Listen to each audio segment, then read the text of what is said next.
कधीच माझ्या फिलिंग कळाल्या नाही. मी काय अपेक्षा ठेवते हे पण तुम्हाला कळालं नाही. मी काय सहन करतो, मी रोज कुठे कुठे मरतो, काही समजतं का तुला? कधी समजून घेतले तुम्हाला? सारखं काम काम काम काम, मला कधी वेळच देत नाही. काय काम काम काम काम नाही केलं तर खायला काय भेटेल? सतत कटकट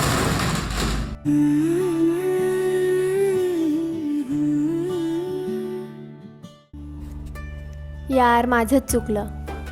ते खरंच कामावरून थकून येत असतील आणि मी सारखं हट्ट करते की फिरायला घेऊन चला. खूपच चिडलो ना. तिच्या अपेक्षा समजून नाही घेतल्या, रागावली असेल.